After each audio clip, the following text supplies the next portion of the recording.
Josh Haston here, Israel Uncensored, on the Land of Israel Network at thelandofisrael.com. It is Monday, the 24th of December, 2018, 16th of Tevet, 5779, coming to you from a beautiful day in Jerusalem.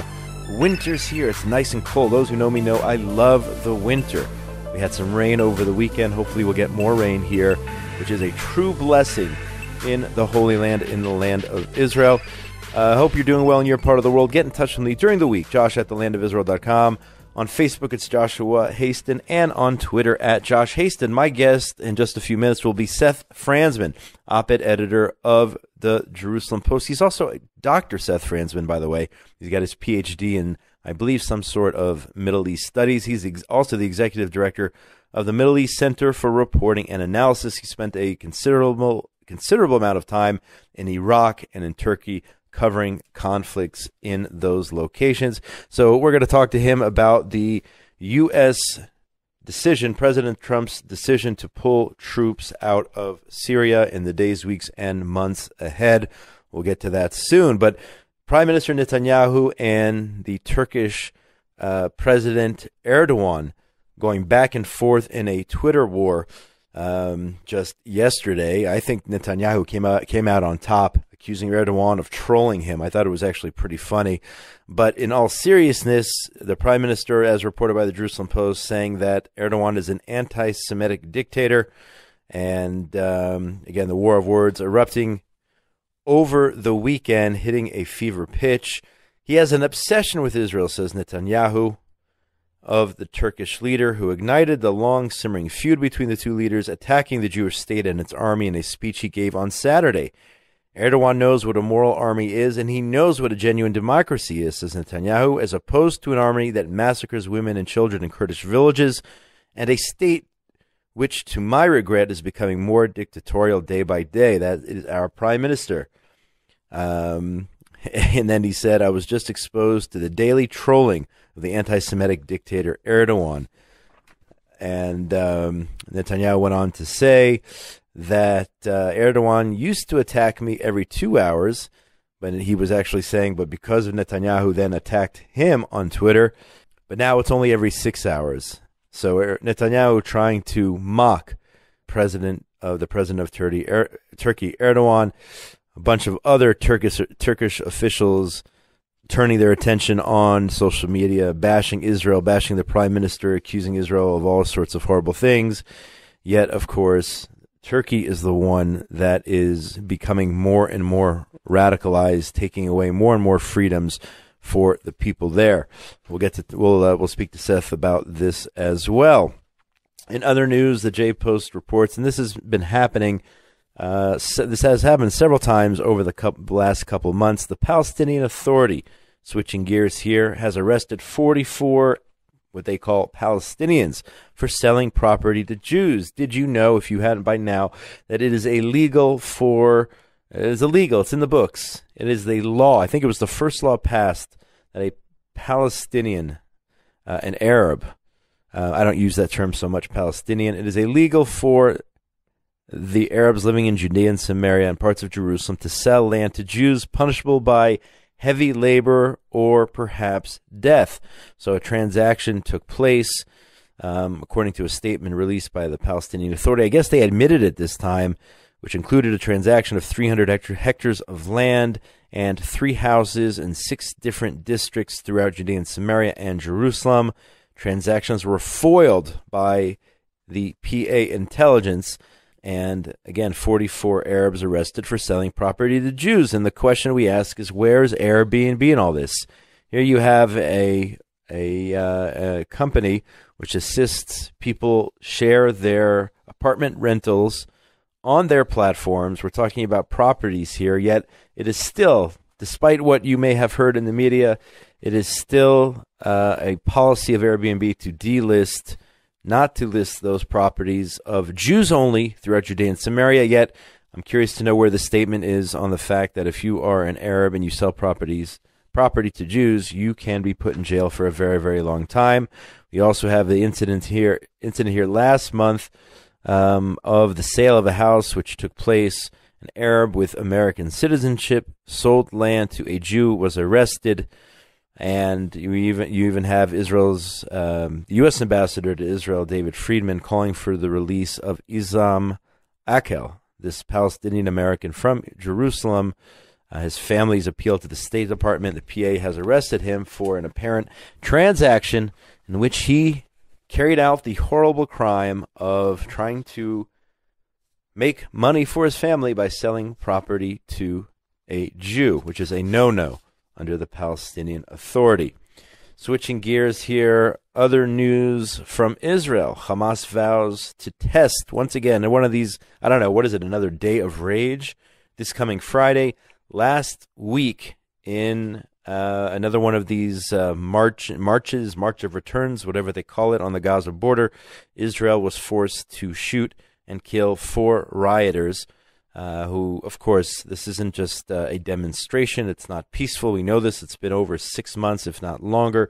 These people are trying to infiltrate into Israel, trying to murder Jews. The IDF is taking necessary defensive measures, and 4 rioters were killed. So Hamas is now threatening that this coming Friday will be the scene of major demonstrations, and who knows what they have in mind. I mean, I haven't heard about the kites in a while or the balloons. I don't know what they have in mind, Hamas, but they're planning once again this Friday to take to the streets. The IDF, according to this article here by Israel National News, has started taking precautions.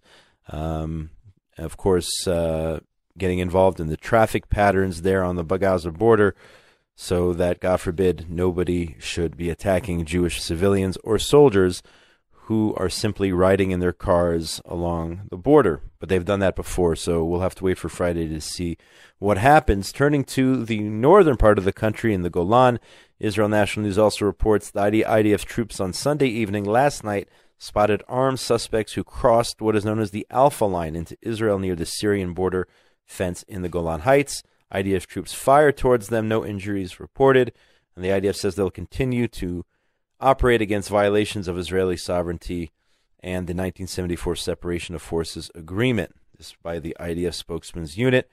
This apparently is the first, or at least most recent incident since President Assad in Syria regained control over that area near the northern border.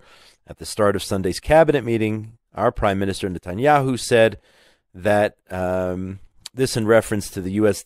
decision, we'll talk to Seth Franzman in a few minutes about this, the decision to withdraw 2,000 U.S. troops from Syria will not change our consistent policy. We will continue to act against Iran's attempts to entrench itself militarily in Syria, and to the extent necessary, we will even expand our actions there.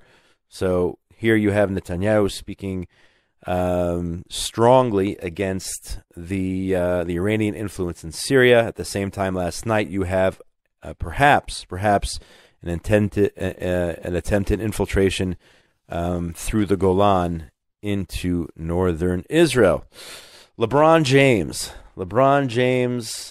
NBA champion, NBA MVP. Some argue the greatest player of all time. First of all, he's not the greatest player of all time. Let's be clear.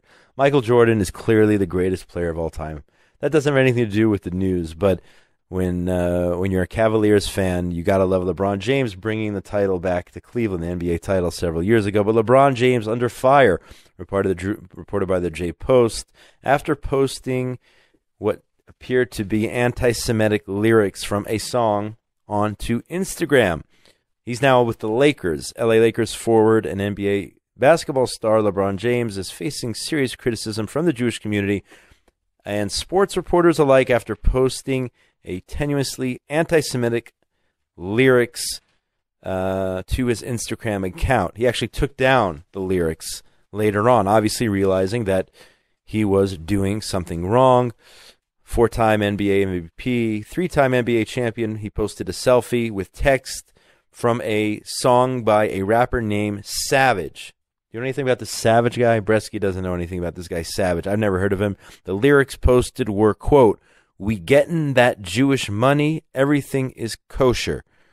So a lot of people now criticizing LeBron James, but he said a bunch of controversial things just in recent days. accusing NFL owners of carrying out some kind of slave trade or whatnot. Those NFL players who make $100 million. Apparently, they are subject to treatment he equated with slavery. So that's LeBron James causing controversy and spewing or sharing at least anti-Semitic posts on his social media. I suggested also myself on Twitter and Facebook that LeBron James should double down on his anti-Semitic posts or Instagram posts or whatever they were, and maybe approach the Jews in Squirrel Hill, Pittsburgh, to see how they feel, or if they think it's funny that Mr. NBA LeBron James decided that he was going to side or support or think it's cool to endorse anti-Semitic lyrics in a song. Why doesn't he say something to them publicly, like, sorry about that, or who knows what? I mean, I guarantee you the Squirrel Hill people don't think that LeBron James or his antics are funny. And let's remember that despite the argument, he is not the greatest NBA player of all time. Okay? Yeah, you can call me bitter that I'm a Pacers fan and he beat us in the playoffs every single year, either in Miami or in Cleveland. But he is he's just not a nice guy. He's just a punk. That's what LeBron James is. No class. Jordan had class. Larry Bird was, if you look at the stats, even Larry Bird has better numbers than LeBron. So I'm definitely down on the Lakers, down on LeBron. Not all the Lakers, but definitely down on LeBron for his for getting involved with this. Why would somebody post something so stupid like this? Why would people do this? Why would he do it? He knew what the reaction was going to be. Do you think he was being funny? What was his goal here? Maybe that's who he really is. Maybe that's the way he really feels. Either way, I'm assuming there's going to be an apology coming up soon. Maybe, who knows? But he's LeBron, self-centered. He calls himself the king. Who made him king? I mean, people call Bibi Netanyahu king, but that's other people. LeBron calls himself King James. What an arrogant, whatever. I'm going to not use bad language here. Anyway, yeah, we'll finish. Well, just one other story here. If you remember, the people of Amona, the residents of Amona, were forced off their land, out of their homes about, 6 months ago. A new yeshuv was built for the residents of Amona called Amichai, but some of the residents are actually going back to Amona. This last week, there were reports that they have re-entered that area, and some of them legally purchasing property so that they could go and live where they were before in Amona. The Culture and Sports Minister Mary Regev visited those residents on Sunday, asking, these people bought the land. They want to build on their land. Why shouldn't we treat the residents of Amona or Ofra like we treat the residents of Tel Aviv or Kiryat Shimon or anywhere else where people should have the right, at least, to buy property, buy land, build homes, expand, beautify the land of Israel. I'm not sure really if Amona is planning on rebuilding the whole community in light of the fact that they've moved now to this new community of Amichai. I don't know what the long-term strategy or goal is, but several families have gone back to Amona, settling on land that they purchased that is legal, state land. And, of course, land issues very complicated here. But the bottom line is, why shouldn't Jews be allowed to legally purchase land here in Israel? But I wanted to share some positive news, the fact that things are actually happening with Amona. Please God, there'll be a full community there, as there once was very, very recently in the past.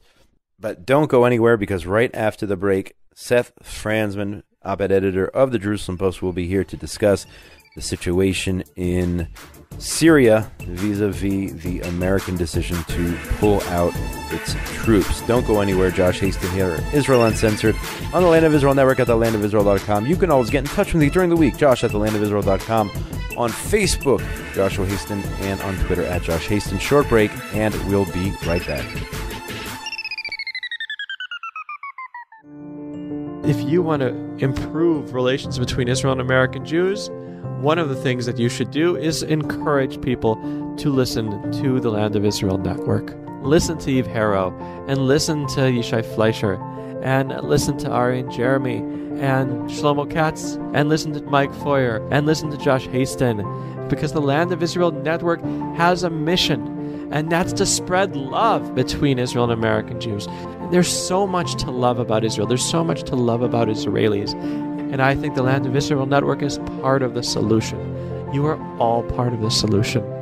You're listening to the Land of Israel Network at thelandofisrael.com, broadcasting the truth and beauty of Israel to the world.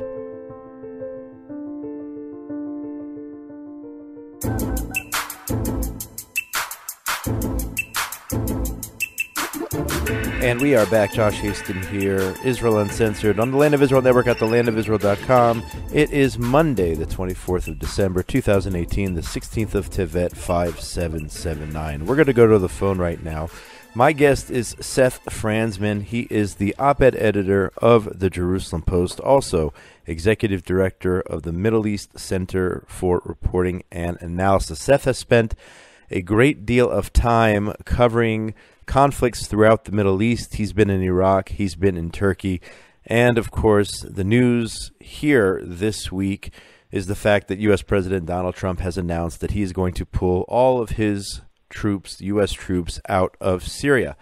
Seth, welcome to the show. Thanks for joining us today. Thank you for having me. So here we have a lot going on vis-a-vis U.S., apparently new U.S. policy in regard to the situation in Syria. And the question I have for you is, what impact do you think Trump's policy of pulling U.S. troops out of Syria will have on impact? How will it impact us here in Israel? Well, I mean, I think in the near term, it may not immediately affect us, but the larger picture is that with the U.S. reducing its footprint, and I think also leading to a lot of questions about how erratic the Trump administration is becoming, and the fact that he has sort of eclipsed his advisors, such as Pompeo and Bolton, who wanted to be tough on Iran. It's not good for Israel because, Israel wants to have a steady hand on the tiller in America.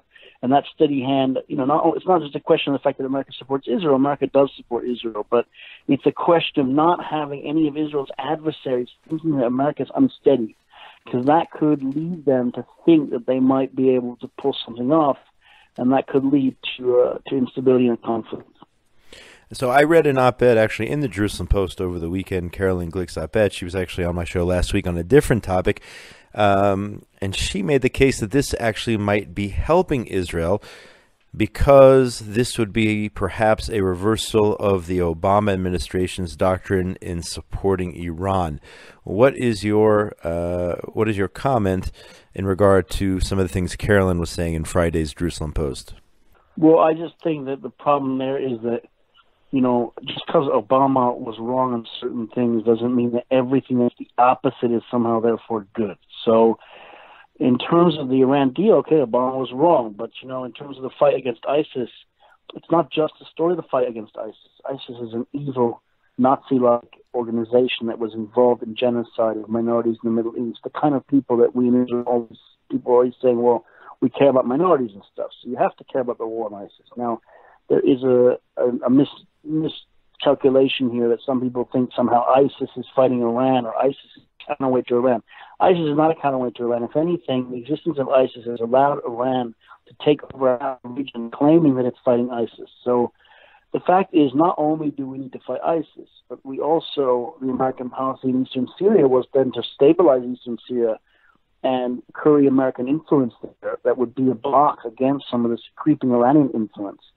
Now, the day after America leaves, eastern Syria is going to fall to Russia, Iran, and Turkey, and they're going to partition eastern Syria. And I think there's no possible way that could possibly be good. And the fact that it ostensibly seems the opposite of Obama's policy, it doesn't necessarily make it good. I mean, Obama did other things like sign the $1 billion of, what do they call it, the aid that Israel gets in military aid. So I don't think we want to just reverse that just because, well, Obama did it, therefore it must be bad. So I just think that it's not correct. I mean, I think that it's true. The Trump administration has already tried to go after Iran on sanctions and stuff and torn up the deal. So they've already we've already done that. But walking away from eastern Syria is potentially very, very problematic. Do you think then that the world community really can rely on Turkey? Also reported by the J Post that apparently the President of the United States is having conversations with the Turks in regard to their role once the U.S. pulls out. Can Turkey finish off ISIS, or is their focus rather going to be to, I guess, take it out, take their hate really out on the Kurds, now that the U.S. will not be there shoulder to shoulder with the Kurds in the fight against ISIS and other groups? Well, I think that Turkey, if you listen to the comments of the Turkish leadership, says that Israel is committing a Holocaust against the Palestinians. So I think it's kind of ridiculous to pretend that somehow Turkey is somehow a reliable partner in any way, shape, or form. And I also think there's no evidence that Turkey is actually fighting ISIS in Syria. I mean, no one seems to have looked at a map, which is that actually Turkey is the farthest you can get away from ISIS. So there's no evidence that Turkey is going to do anything against ISIS. Turkey's main goal in Syria is to reduce or block the YPG, which Turkey sees as the PKK. So that's Turkey's main goal. It's just like Israel's main goal, for instance, in the recent era, in the last few years, has been fighting groups like Hamas or opposing groups like Hezbollah. When there was ISIS on the Golan, Israel wasn't fighting ISIS, not because Israel likes ISIS, but because ISIS was not some massive threat, and Israel didn't see it as a priority. So Turkey doesn't see ISIS as a priority. Turkey is just telling the Trump administration this, and the Trump administration needs an excuse to leave anyway. So it's an easy kind of nonsensical claim. And I just think anyone in Israel that kids themselves that Turkey is some sort of partner is just listen to Turkey's statements and don't mislead themselves and say, yeah, but it's just popular consumption. You can't have a leader that says that Israel is committing a Holocaust and pretend it's populism. That's just an example of deep-seated anti-Semitism, to pretend that Israel is involved in a genocide. The fact that Israel ostensibly has relations with Turkey, very, very cold relations, is fine. That's a historical fact. But I don't think that Israel should kid themselves that Turkey is a country that has any real close interest with Israel, and it's not clear, how close even the Turkey-U.S. alliance is today. Yeah, a war of words between Prime Minister Netanyahu and Turkish President Erdogan just yesterday via Twitter and in the media. We'll get to that later on. We'll speak about that as well on the show. But just last question here. The Prime Minister of Israel seems to be taking a don't worry, I wouldn't say don't worry, be happy, but it seems like he's not overly worried, at least publicly, about the entire situation. Should he be more concerned? Is he more concerned? Is he worried? And what can we expect in the, in the days and weeks ahead, perhaps on Israel's northern front? Well, I think that Israel isn't in a position to express, worry or weakness. So Israel has to say that it's not worried. But I think that it's very, very troubling, the idea that the Americans would reverse policy 180 degrees after a short conversation on the phone and a tweet. So I think from Israel's standpoint, having Israel's closest ally, which is the United States, making extreme and erratic and rash decisions is not good at all. And I think it could eventually mean, who knows what the U.S. might do relating to Israel. Maybe one day Trump will have a conversation and decide that, okay, it's time to stop the relationship with Israel. I think it's a very, very, very problematic time. And I think that, of course, the Prime Minister has to project strength. And Israel, of course, is an extremely strong country. But it doesn't mean that it should, there shouldn't be some concerns about what's going on in Washington. At the same time, reports indicate that perhaps President Trump will be revealing his Middle East peace plan vis-a-vis Israel and her Arab neighbors in the near future. We'll have to see when that happens. But I want to thank you so much for your time and your analysis. Seth Franzman, Jerusalem Post op-ed editor, Dr. Seth Franzman, let's be clear, Executive Director of the Middle East Center for Reporting and Analysis. I want to thank you so much for joining us here on the show. Have a wonderful day, and let's talk again soon. Thank you very much. Bye. All the best. That's going to do it for today, folks. Josh Haston here, Israel Uncensored on the Land of Israel Network at thelandofisrael.com for Monday, the 24th of December, 2018. 16th of Tevet 5779. Happy holidays to whomever is celebrating, listening to the show. Big shout out to my man Binyamin Bresky for all the work he does. Tabitha Epstein for getting these programs up. Without them, we could not do anything that we do here on the Land of Israel Network. If you missed any part of the show, you can always go back, listen to it on demand on the Land of Israel's website, on my Facebook page, on SoundCloud, iTunes, and several other places. That's going to do it for today. Again, happy holidays. Hope everyone is doing well in this wonderful world of ours. Most importantly, between now and when we speak again, please God, next Monday, everyone out there, be safe. Shalom, shalom from a nice wintry day here in Jerusalem, the eternal capital of the Jewish people. Goodbye.